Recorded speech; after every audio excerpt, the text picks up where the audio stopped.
અહેમદાબાદ મિત્ર ન્યૂઝમાં આપનું સ્વાગત છે।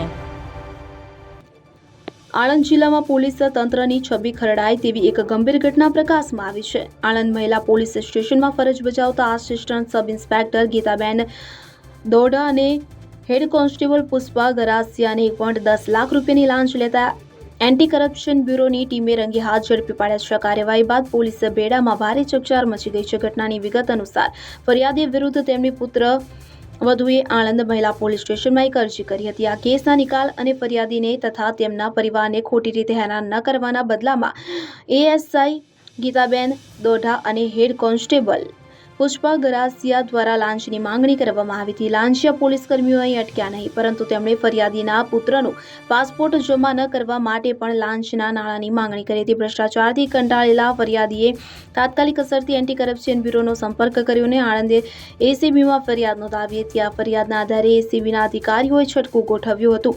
આજે જ્યારે લાંચની રકમની લેવડ દેવડ થઈ રહી હતી ત્યારે જ એસીબીની ટીમે બંને મહિલા પોલીસ કર્મચારીઓને 1.10 લાખ રૂપિયાની લાંચ સાથે ઝડપી લીધા હતા। પોલીસ સ્ટેશન જેવી સંવેદનશીલ જગ્યાએ કામ કરવાને બદલે નાગરિકોને ડરાવીને લાંચ માંગવી તે કાયદેસર રીતે એટલે કે કાયદાકીય રીતે મોટો ગુનો છે। હાલમાં એસીબી દ્વારા બંને આરોપીઓની કડક પૂછપરછ હાથ ધરવામાં આવી છે। આ ઘટનાએ સાબિત કરી દીધું છે કે લાંચિયા કર્મચારીઓ ગમે તે સ્તરના હોય, કાયદો તેમનાથી ઉપર છે।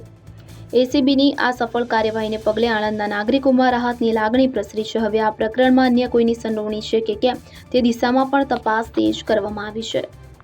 અહેમદાબાદ મિત્ર ન્યૂઝની યુટ્યુબ ચેનલને સબસ્ક્રાઇબ કરો અને બેલ આઇકોન જરૂરથી દબાવો, જેથી દરેક મહત્વના વિડીયોની નોટિફિકેશન તમને મળતી રહે।